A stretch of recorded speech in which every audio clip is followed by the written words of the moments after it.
Hello guys, welcome back to my YouTube channel. If you're a newcomer, please don't forget to click on that subscribe button, and if you're a subscriber already, welcome back and thank you so much for tuning in. So let's get started.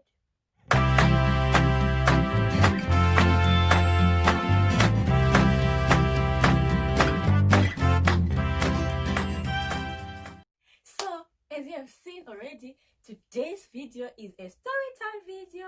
Yay! And today's story is about how I got a kita place for Amanda in Germany without speaking even one word of German.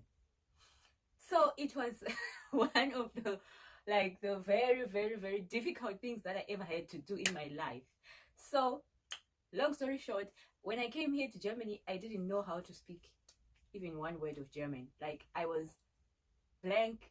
And so when I got here, and by the time I followed my husband also, he was still so busy with his school, and he didn't also have time to like do the language, and he didn't know any Deutsch. Like, so we were just a Zimbabwean family with our English and our Shona. That's it. So when we came in November, and then December, I think January, it was January now, and Amanda was crying every day. I want to go to creche. I want to go to creche. I was like, okay, so what do we do? And then my husband was like, yeah. And we didn't even know, like, how do you get a kita place in Germany? Like, we didn't know nothing. And I'm telling you this, I went kita by kita, like, not call, no. I went, you know the way we do it back home. Yeah, yeah, that's what I did. I went. And then so I just woke up, and so it's like every day the baby was just crying, and my husband was like, yeah, just go around, maybe just ask on Google kindergartens close to me, and then you can just go to the kindergartens and you ask if they have a place. And just like, yeah, I heard that it's so difficult to find a place, so just go try out your luck. I was like, okay, no problem, I'm going. My husband went to school. Me, I bought my baby, I bought myself. I asked Google. Google showed me a kindergarten that was like close to our house. That was me. I went. So when I was at the door, I met a African man who was picking his son, and I was like, oh, thank you. I was like, hi, how are you? He was speaking English. He's like, oh yeah, I'm fine. I'm like, yeah, I'm here. I want to look for a place for my daughter. So he's like, so can you speak Deutsch? I'm like, no. He's like, when did you come here?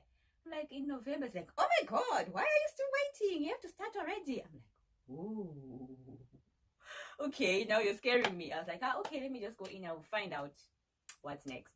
And then I went in.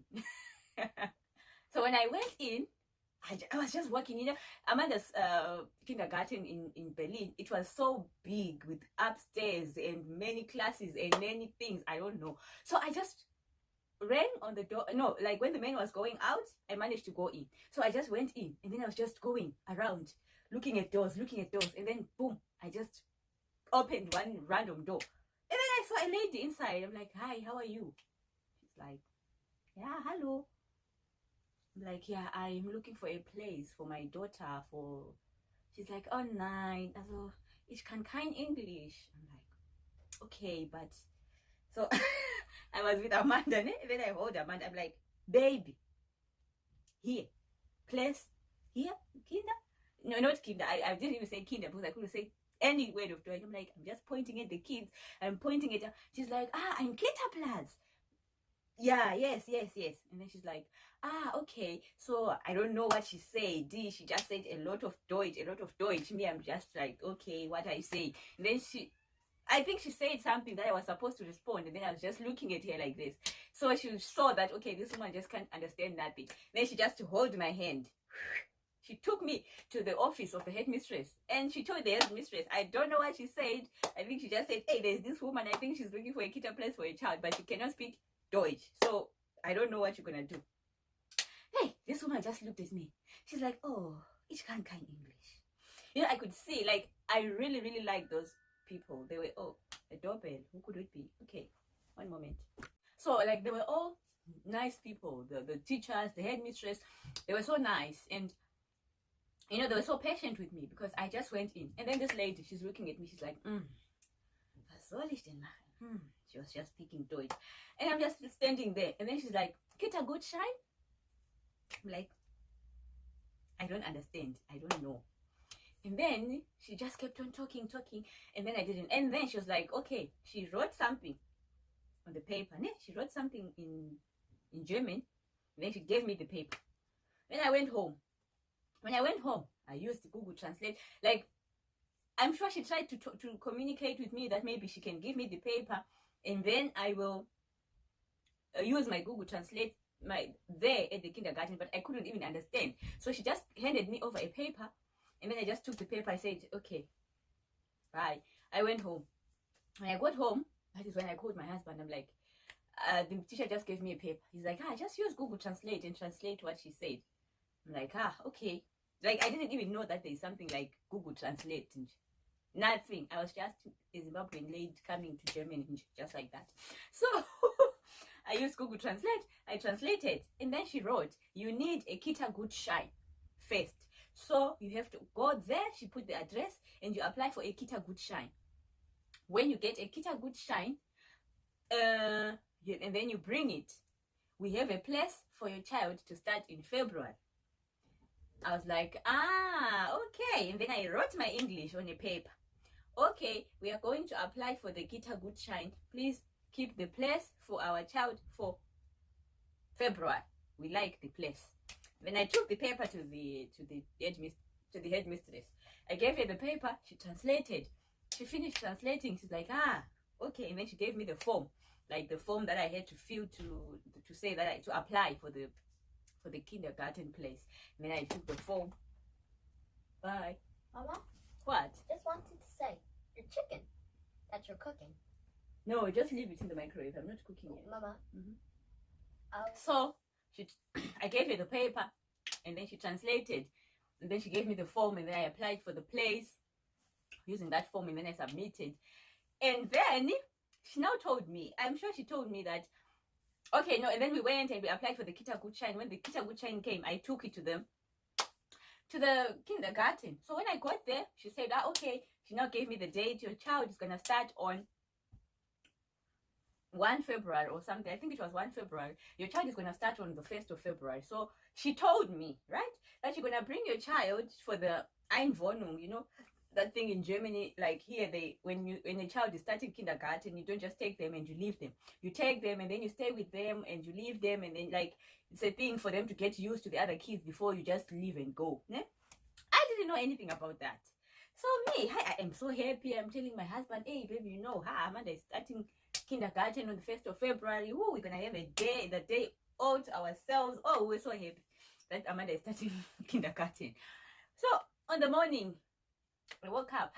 My husband is like, so maybe today I won't even go to school. I can just stay at home and do my thing, since Amanda is not going to be at home, so I won't have a lot of disturbance. So I can just stay at home and do what I want to do. I'm like, okay, don't worry. I'm just gonna go to the kindergarten and drop Amanda and come back. I got there. The teacher is like, yeah. She's calling me in. What is this? I go in. She's taking a chair. She's putting a chair there. I'm like, I'm supposed to sit? Okay. I sat there. Now when I'm sitting, Amanda, they're calling her. They're trying to play with her. Like, Amanda was in the mood. She was not into this Einwohnung thing. She was just inside already. She was already playing, taking kids' toys. You know, she was already in. And then after 1 hour, she's like, bye. Choose, Amanda. Choose. It's 9 o'clock. What do you mean? And then now she starts. So it's like now I think my ears were getting used to listening, and I could get the sense of what someone is saying. You understand? So now she told me, she's like, you know, you're gonna come with her every day, and we're gonna be staying for 1 hour for this week. You're gonna be staying for 1 hour, and then the next week, I was disappointed. I'm telling you, I was disappointed. I'm like, but what is this now? I thought now I am gonna be at home. And then they're like, no. And then this thing went on for a month. This thing went on for a month, guys. Like the first week I was going, and then I would stay with her for 1 hour, and then I leave with her. And then the second week I was going, and then I stay inside for like 10 minutes, and then I leave her, and then I come back after 1 hour, and then I pick her. Then the third week now, I was just leaving her at the door and say bye, and then I go. And then I will come back to pick her after 2 or 3 hours. And then the final week now, she was now sleeping. But then they said the time that she wakes up, I have to be there so that maybe she will cry. And me, I knew my baby was not going to be dramatic and just cry because she woke up and mommy is not there. Like, she's not that dramatic. But I had to follow the rules. And, you know, I was so frustrated to the extent I even asked on a Facebook group that I was in, expat mothers in Berlin. Yeah. I had to ask on that group because I was like, hey, I don't know, I can't communicate with the teachers. But they're just sending me my kid back home. What is wrong? And then the parents explained to me. They're like, yeah, that's how they do it here, blah, blah, blah. And then I got to understand the whole process. But the moral of this story is you just have to learn a language when you go to a country. Because I saw flames. I saw pepper. I'm telling you, I saw fire with this thing of, like, it was so frustrating. But if I look back right now, I really laugh about it, even with the teachers, like, because I think Amanda started there in 2016, the whole of 16, the whole of 17, and the whole of 18. Yes, that's when we moved, like somewhere in 2018. That's when we moved. And like the teachers were so impressed, because when I started I couldn't speak nothing, but the time that I now left, we could communicate, and they would be like telling me, oh mama, it was so funny when you came. And we were all like, oh my god, what do? We cannot communicate with this woman. But now it's so good because we can communicate and everything. Like, we ended up building a very good relationship with the teachers, even the parents. Like, they were so nice. The parents of the class in of the parents to the other kids in Amanda's class, they were so nice. Like, up until today, some of them, we still talk, we still communicate. Even Amanda still makes calls with the other kids, even if we have moved to another city. So like, it was a very good experience. But I tell you, it was funny, not fun. And we enjoyed. But now I'm so happy that at least I'm not like an expert in speaking German, but something, you said something about me. So that was the story about today, guys. I was just here to tell you how it was a struggle getting a kita place for my child without any knowledge of German. So thank you so much for tuning in. Don't forget to click on the subscribe button. And I just want to thank you guys for your support. I am seeing those subscriptions and they mean a lot to me. Keep them coming. Keep them comments coming. Keep them likes coming. I really appreciate. And so that's it for today. Bye. See you next time.